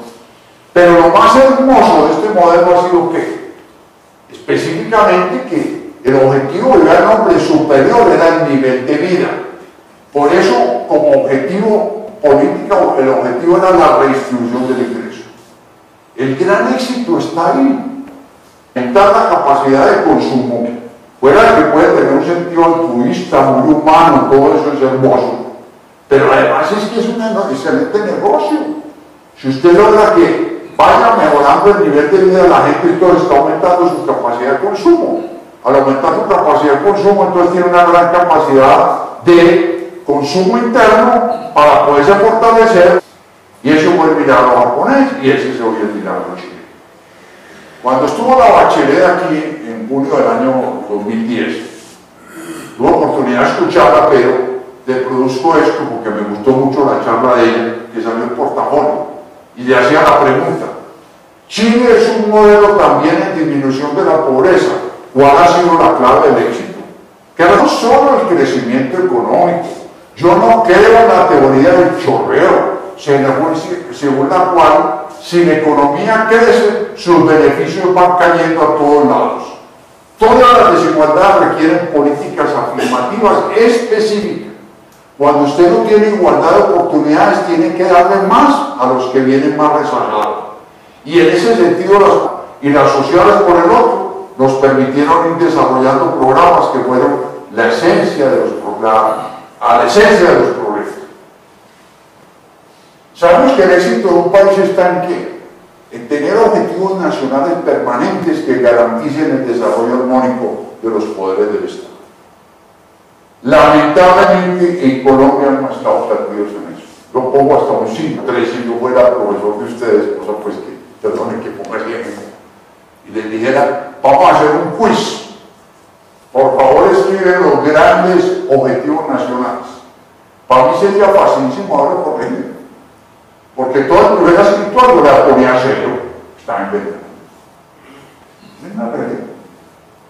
Y en un momento dado el país se estableció un norte y lamentablemente nos salimos del norte. En geopolítica es muy claro que para que un país, el poder de un país está en desarrollar al unicio de los diferentes poderes, el poder económico, el político, el ideológico, el psicosocial y el coercitivo.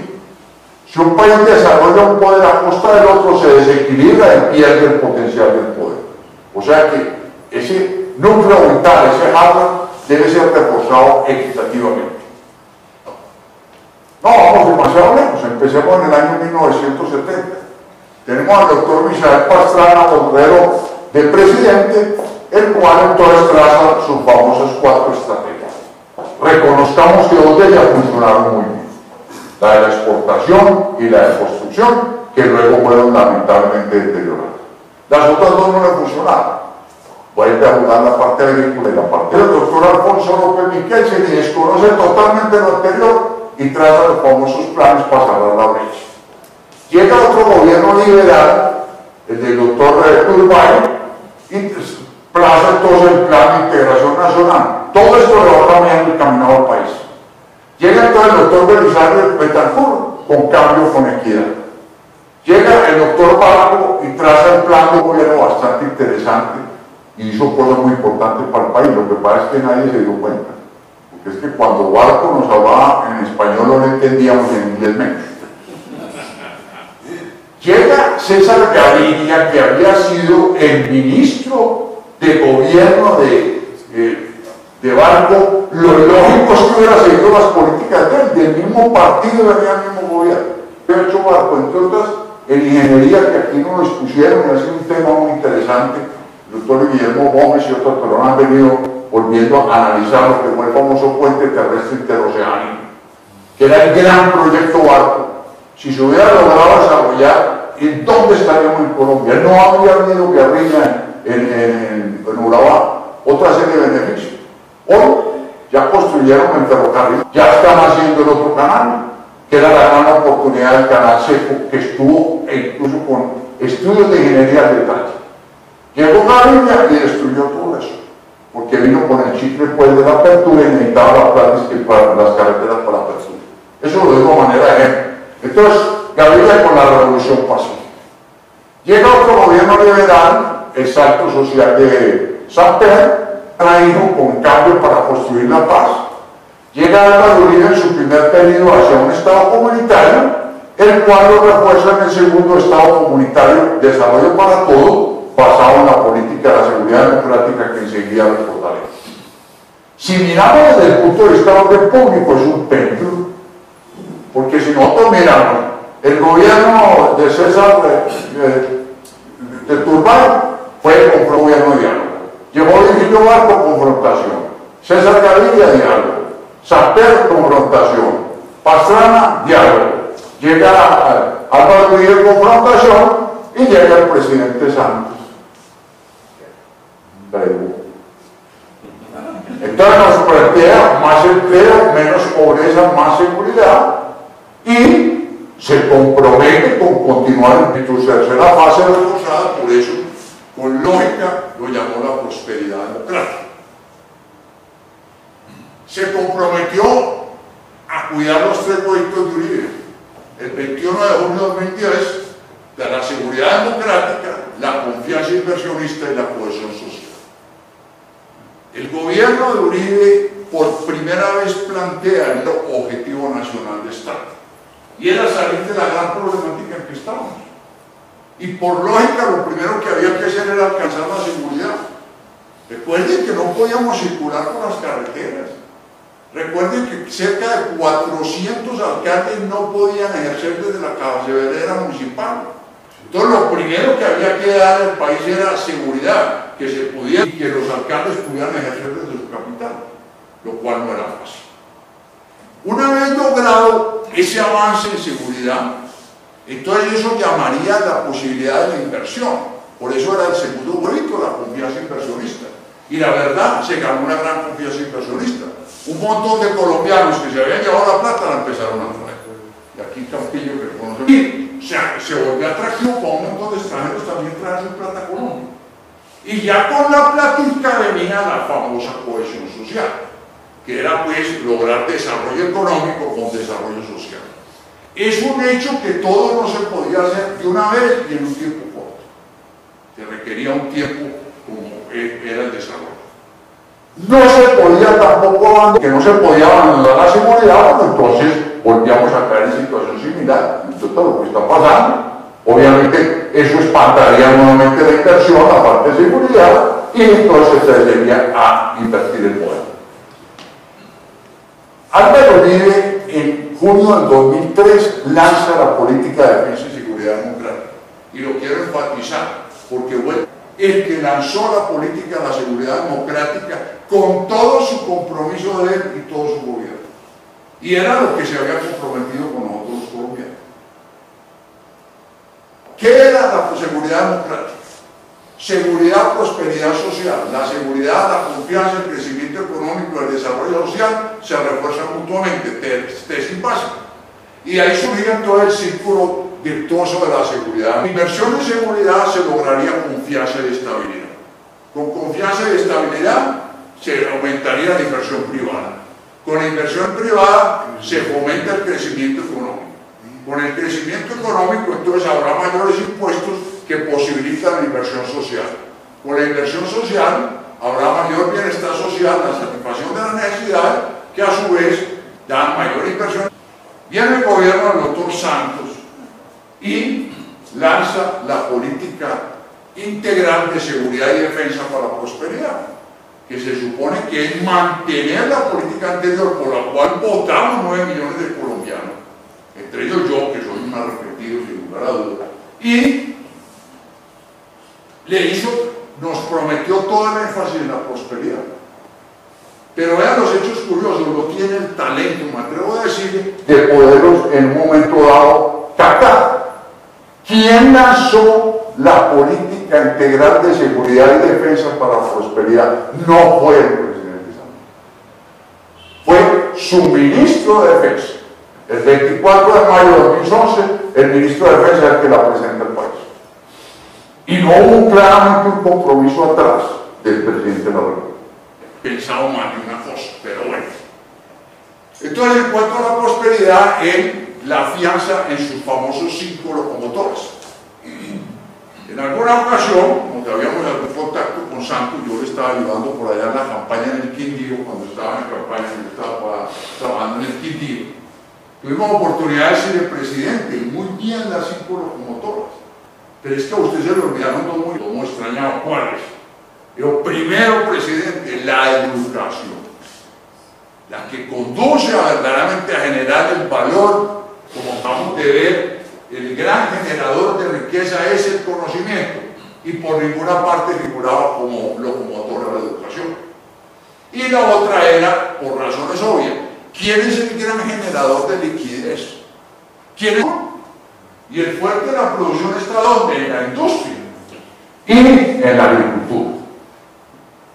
Digo que tomaba nota, que es muy importante, pero eso pasó por ahí y nunca se habló de esas dos que son fundamentales. En ese momento él planteó un crecimiento de la economía cercano a niveles del 6% anual. Vaya pensando que le realizó la creación de 2,5 millones de empleos, dudoso, y la formalización de 500.000 empleos. Un desempleo menor al 9% en el 2014 y el 6% en el 2020. Y aquí hubo una ayuda a mi querido geopolítico allá, Francisco Restrepo, en donde en infraestructura habló de 2.000 kilómetros de nuevas carreteras, mejores puertos y aeropuertos, vivienda 1.000, el agro 2 millones de hectáreas de tierras más y 100.000 hectáreas anuales de reforestación. En minería y energía 50 millones en petróleo, gas, oro, aluminio y carbón, y en innovación elevar del 0,39, ya tenemos una cifra inflada, al 1% el Producto Interno Bruto en fomento de la ciencia, de la tecnología y la innovación. La seguridad integral de un país no es pensar en el aspecto coercitivo o militar como tal. Vimos que el poder del Estado es el desarrollo al unísono del Estado, de los distintos poderes del Estado. Por lo tanto, al hablar de seguridad integral tiene que haber acciones simultáneas, en lo político, en lo social, en lo económico y en lo militar. Y esa era la gran bondad de la seguridad democrática, gran importancia a la parte de no solamente llegar a las tropas, lograr tomar territorios, luego empezar un desarrollo económico y que fuera la policía la que se quedaba manejando eso, que fue la segunda parte de la seguridad democrática. Y entró el gobierno Santos con el famoso proceso de paz de la FARC, que desde un comienzo empezó a hablarse del proceso de paz. La pregunta es, ¿qué es la paz? Primero, pues, este bello apellido mío. Aquí tengo una hermana que también lo comparte y tengo una hija que también, un par de hijas que comparten mi apellido. Esto es una caricatura de Ricky, y no debería empezar por ahí, pero es llamativo. Paz para la guerrilla, paz para el gobierno, bla, bla, bla. Para la violencia, que en paz descanse. Desde el punto de vista positivo, perdón, desde el punto de vista negativo, ¿qué puede significar la paz? Lenin decía, la paz es la continuación de la guerra revolucionaria por otros medios y esto tiene tanta trascendencia que enseguida lo voy a analizar más profundamente, que tiene que ver claramente con los procesos llamados de paz. Porque Jacobo Arenas, el gran ideólogo de la FARC, ya difunto, repetía muchas veces: la paz para nosotros está en la boca de los fusiles. El mono Jojoy lo decía más de una vez: la paz es la de nosotros. Espronceda decía: paz solo la de los sepulcros. Desde un punto de vista positivo, podemos mirar que la paz no es algo que se regala. Emmanuel Kant, el famoso filósofo, decía: paz, tranquilidad en el orden. Benito Juárez: nos hemos olvidado que el respeto al derecho ajeno es la paz. Mientras tanto vamos pensando cuál es la paz que nos está predicando Santo, porque nunca nos ha dicho muy claramente cuál es. Antonio Roldán Betancourt, mi compañero en el ejército, un hombre valiosísimo, médico, compañero también aquí, después de ser asesinado, dijo esta frase: mientras no se conquiste el respeto a la vida, será inútil hablar de paz, de cordialidad y de justicia. Juan Pablo II decía: la paz no se hace con la sangre, sino con el corazón y la inteligencia. Juan 23 indicó las condiciones esenciales para la paz en 4 exigencias concretas de la justicia, el amor y la libertad. Hoy hablamos de la importancia de la verdad, la justicia y la reparación. La paz, afirmó Juan Pablo II, es un bien indivisible. Solo es posible alcanzarla realmente y gozar de ella como mejor calidad de vida y como desarrollo más humano y sostenible si se asume en la práctica por parte firme y perseverante de empeñarse por el bien común, lo cual implica no dejarse llevar por el afán de la ganancia, digámoselo a nuestros queridos empresarios, o por el hacer de poder, digámoselo al electo presidente. La paz realmente es que, desde el punto de vista humano de uno, la paz es el estado de armonía con los otros hombres, con la naturaleza y con Dios. Cuando uno está realmente en paz, está uno contento. De otra manera no puede estar. Paz y los convenios de paz. Vamos otra vez a la famosa frase de Marx y Marx. Cuando estábamos en el gobierno del doctor Pastrana, hubo un foro muy importante en Bogotá por 5 personas. Yo era uno de los panelistas. Y en un momento nos pegó una enredada, la cosa más horrible, el foro, y desde arriba dijimos: ¿cómo vamos a manejar esto? Me atreví a sugerir y dije: no, mientras no dejemos claro que es paz, no vamos a poder avanzar aquí. Y como me quedó muy fácil, porque como estaba arriba yo tenía el micrófono de los panelistas, hice la pregunta: ¿ustedes qué entienden por paz? Y recuerdo que saltó, igual que era un estudiante de la Universidad Nacional que tenía 21 años, y se apoderó del micrófono del público, y dijo eso: la paz es la continuación de la guerra revolucionaria por otros medios. Y si miramos, muchachos, tenían toda la razón. Porque es que en geopolítica lo político nunca se habla a secas. Política siempre se habla política, guión ideología. Porque la política, ese muchacho estaba convencido de eso. Recuerde que Lenin lo explicó muy bien. ¿Cuál es la primera fase del socialismo? Es la dictadura del proletariado, para destruir por la violencia a la clase dominante. Cuando eso se ha logrado, se entra a la segunda fase del socialismo, que es como tal el comunismo, donde, como decía Lenin, cada cual será capaz de consumir de acuerdo a sus necesidades, de acuerdo a sus capacidades.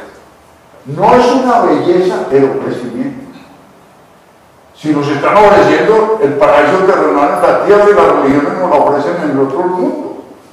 Pero si uno entra a profundizar, lo que dijo Lenin es una utopía. ¿Cuándo el ser humano será capaz de no consumir sino lo que necesita y no ser capaz de apoderarse un poco más? ¿Cuándo el ser humano va a ser capacidades? Eso es una utopía. Y ahí es cuando Lenin decía: no se necesita el Estado, desaparecer el Estado. Pero ese muchacho, cuando lo decía con ese gusto tan grande, estaba convencido. El proceso para derrotar por la violencia a la clase dominante era a pasos agigantados y acercándose a la paz que está ofreciendo Lenin. Entonces entendamos cosas así. Sería insensato, oiga, pues no utilizar los convenios y propuestas de paz que nos ofrezca el enemigo cuando quiera contribuyen al logro de los objetivos revolucionarios a largo plazo. Solo nuestro triunfo en la insurrección hará fracasar todas esas maniobras de paz por separado, dirigidas contra la revolución, y las hará fracasar mediante la oferta franca de una paz más completa, más una paz en beneficio de la revolución. El mismo Lenin, en el libro La enfermedad infantil del izquierdismo, dice: aceptar el combate cuando es manifiestamente ventajoso al enemigo y no a nosotros constituye un crimen, y para nada sirven los políticos de la clase revolucionaria que no saben maniobrar, que no saben a fin de rehuir un combate desfavorable a ciencia cierta. Vamos pensando lo que pasa en la vida. Mao Zedong decía: la lucha por el poder es política y militar, la paz es solo una retirada estratégica. Y Trotsky decía: desarme. Pero toda la cuestión es saber quién desarmará y quién será desarmado. El único desarme que podría prevenir o detener la guerra es el desarme de la guerra. Pero para desarmar a la burguesía es necesario que los obreros mismos estén armados. ¿Qué es lo que ha dicho la FARC? Y lo ha dicho en todos los tonos: que no van a entregar las armas. Sí, ahí está, no van a entregar las armas. Entonces, si no van a entregar las armas, ¿qué van a hacer con ellas? Entonces, en cualquier momento que estén en desacuerdo, vuelvan a empuñar las armas. Entonces, no se trata de van a cesar los fuegos, como decía Jacobo Arenas, y que van a guardar las armas. No, es que realmente un proceso implicaría la necesidad de entregar las armas. Bueno, Hans Kick, el famoso teólogo, en un libro muy interesante que se llama El judaísmo, pasado, presente y futuro, escribió este párrafo porque es del momento. Un pacifismo absoluto para el que la paz es el supremo bien, al que todo ha de sacrificarse, resulta irresponsable. El derecho a la legítima defensa, según el artículo 51 de la Carta de Naciones Unidas, no queda suprimido ni siquiera en virtud del sermón de la montaña. Usar la violencia no ha de interpretarse al pie de la letra y de modo fundamentalista. El pacifismo no basta para preservar la paz. Se necesita una paz cobarde, sino una paz basada en la justicia, lo cual requiere a veces defender a los agredidos y desarmar a los agresores. Defender a los agredidos y desarmar a los agresores. Ética de actitudes que no se preocupa de las consecuencias, sino de una ética de actitudes y responsabilidades que tiene en cuenta todas las consecuencias. Algunos paradigmas de la paz habría que decir: la simple actitud moral sin reflexión puede acarrear efectos catastróficos. Sabemos muy bien que entonces se firma el acuerdo general para la terminación del conflicto. El presidente Santos nos había dicho que no había negociación con la FARC y todo resultaba más de un año en eso.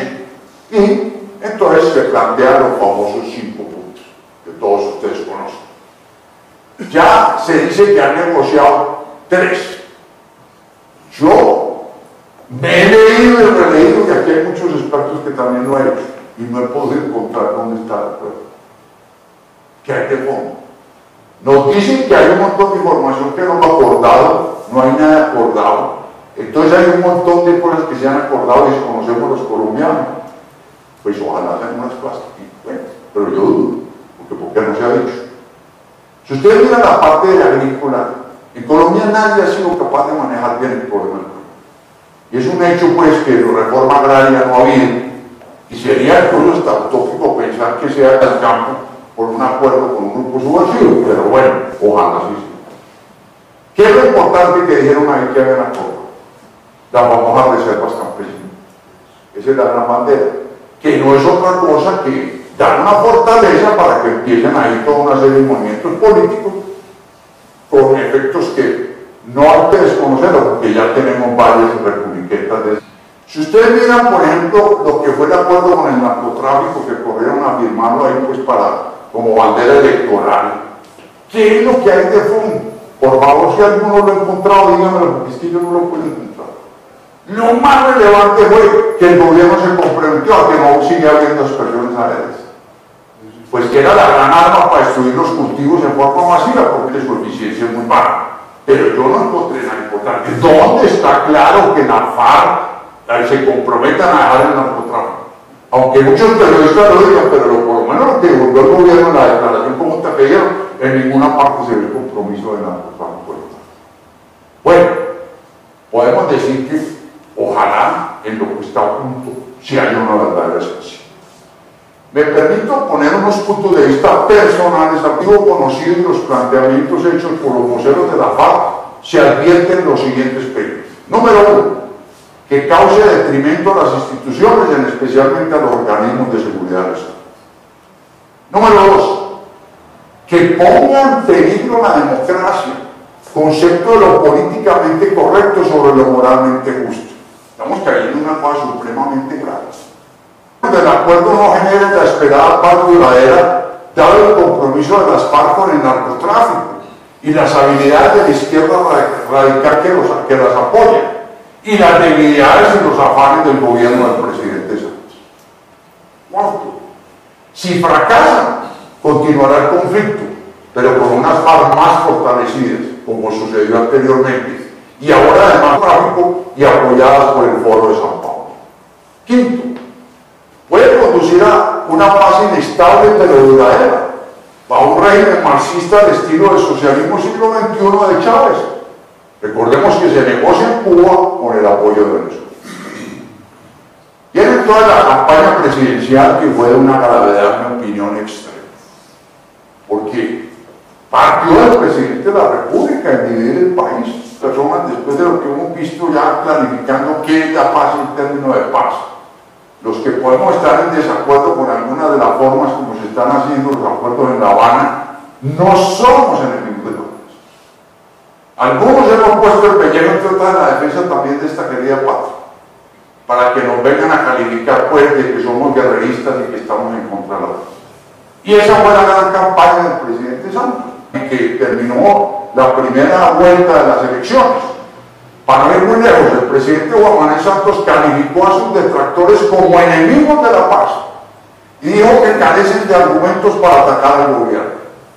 El 15 de junio decía: vamos a escoger entre el miedo y la esperanza, entre los que se niegan a la paz y los que estamos dispuestos a buscar. Clarísimo, en mi opinión, en el país. El país fue dividido y aunque yo estaba muy pequeño, y aquí hay tal vez personas mayores, y le tocó la horrible violencia conservadora liberal, y se empezó por cuestiones muy parecidas, por un fanatismo político centrado en unas ideas que probablemente fueron equivocadas porque llevaron al país a una violencia de un planteamiento. Por el otro lado, pues apareció el otro candidato. No podemos tolerar que el país esté decayendo de los principales índices mundiales de educación, clima de negocios, competitividad, lucha contra la corrupción. No podemos dejar que Colombia retorne a las épocas de la desconfianza, la inseguridad y la desigualdad, defendiendo el proceso de la seguridad democrática. Y empieza a hablar y a ofrecer muchísimas cosas en todos los órdenes, en vivienda, en educación, en salud, que no se dónde sacar los recursos para todo eso. Ahora hablamos de ello. El resultado final es que el país quedó partido. Este es el resultado de la primera elección. Aquí fue la segunda, en donde vemos pues el azul es la preponderancia del candidato Oscar Iván hacia del candidato Santos. El país quedó dividido. Y muy curioso, porque si ustedes observan, donde funcionó muy bien la mermelada, la costa atlántica, y en las zonas donde había influencia guerrillera, fundamental fue las zonas donde ganó el presidente Santos. De todo esto, todos saquemos unas conclusiones y recomendaciones. Solo un país que construye una visión de futuro tendrá futuro. Vamos pensando. Acabando de pasar la campaña presidencial, ¿realmente estamos construyendo futuro? El escenario mundial demanda visiones de futuro, proyectos de Estado que trasciendan a los gobiernos, no proyectos de gobierno cortoplacistas. El principal problema para asumir el reto de la internacionalización desde Colombia, que es el mundo donde estamos viviendo, el mundo globalizado, es que a pesar de haberse firmado importantes tratados de libre comercio, la competitividad en términos del talento humano, la tecnología y la infraestructura no es política de Estado. O sea que vamos en contravía. Y en consecuencia no ha sido prioridad para el actual gobierno, el cual ha centrado su liderazgo político en un desacertado camino hacia la paz, y donde se entró la campaña presidencial. Consecuencia del 2014-2018. Algunas lo vislumbramos cuando analizamos lo del acuerdo de La Habana. Pero complementemos. El futuro de la democracia en Colombia y el pluralismo político. Estamos entre un país dividido y polarizado. Segundo, el redireccionamiento ideológico y geopolítico de Colombia en América Latina. Cuando hay otros ejemplos, como un país como Chile y demás, a los mejores amigos, a Venezuela y a compañías, que no son pues el mejor futuro para el país. Y ahí es donde hemos enfatizado una parte de nuestra política internacional, no podemos engañar. La probabilidad de caer en el socialismo siglo XXI, el castrochavismo a corto plazo, por compromisos de Juan Manuel Santos en la campaña con una difusa paz. Cuarto, es muy errático lo que ha planteado el presidente. Primero, pues yo lo digo como hombre que le sirvió a la patria en las filas. No he visto cosa más ofensiva que ese sacar el presidente Santos semejante cosa, invitando a que no se apoye al país, que no se preste servicio militar. Entonces, ¿en manos de quién, como me decía un taxista, en manos de quién vamos a quedar? De las FARC. Orgulloso porque tenía dos hijos, uno que estaba prestando servicio militar y el otro ya lo había prestado. Y el mayor estaba trabajando en la policía que ha prestado servicio militar. Muy orgulloso de eso. Entonces, ahora viene que se va a montar el servicio militar. Y que sí o no se está negociando el futuro de las fuerzas militares ahí. Hay una cosa difusa y muy delicada. Y esto crea mucha incertidumbre. Acuérdense cuál fue el proceso en Venezuela. Empezó las milicias bolivarianas, entre otras, con gran pasional cubano, y tienen dominados el país. Consecuencias por la imposibilidad económica de Juan Manuel Santos de cumplir sus desmedidas promesas sociales. Al final, pues, para competirle a Oscar Iván Zuluaga, empezó a ofrecer el oro y el bono, con niveles gratis, que va a haber casas al por mayor gratis, y empiece, pues, cosas que suenan bonitas y que un manejo adecuado de la salud. ¿Dónde están los recursos? ¿Y dónde están los proyectos adecuadamente planteados para desarrollarlo? Es un gobierno cuando no hicieron sino presentar proyectos legislativos que todos les fracasaron en el Congreso, cuando el Congreso ya no es mermelado, porque ya el Congreso no tiene la unidad nacional. Entonces hay que hacer unas reflexiones que se nos habla una situación que no es nada fácil y clara. Y la cuota de responsabilidad del empresariado, lo que ya se vio. Aquí tenemos una parte económica que se va volteando para el lado donde les convenga, donde no tienen la fortaleza y la solidaridad ideológica. Directores de gremios haciendo campaña política, y vieron otros a importantes empresarios totalmente plegados a unas utopías como fueron los planteamientos. Nos faltó también valentía y nos faltó también el sector empresarial, para no hablar de otros sectores. En Colombia la preocupación ha sido otra. La regla del juego que impone el sector nacional. Hay influencia negativa del tipo de cambio sobre la competitividad internacional, que eso sería importante. Y prácticamente la campaña presidencial no se habló de eso, que era aprovechar lo de hoy. Por eso quise traer el contexto del globo completo. Ausencia de políticas comerciales e industriales que favorezcan al exportador y la producción nacional, para fortalecer ese desarrollo económico o desarrollo social que hablaba. Eso nunca nos lo dijo el presidente Santos. La apertura comercial que genera competencia desigual.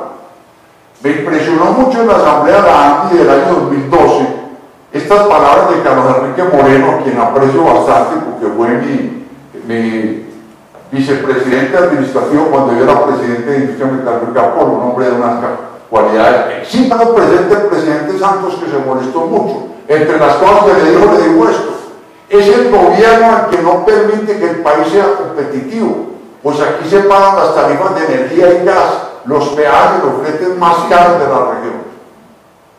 Año 2012, había tenido tiempo de maniobrar, pero no había preocupación por eso. Estamos viviendo un contexto geopolítico mundial globalizado, extremadamente centrada en la permanente innovación, actualización tecnológica y efectividad de comunicaciones. La competitividad internacional cobra creciente importancia en una economía global, con mercados abiertos y una rivalidad intensa entre empresas y países.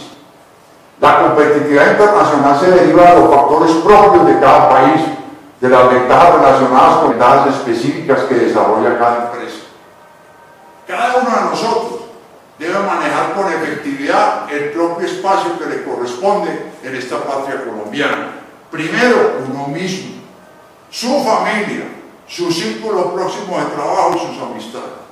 Ahí es donde tenemos que empezar a trabajar, donde tenemos gran influencia para tener una Colombia distinta.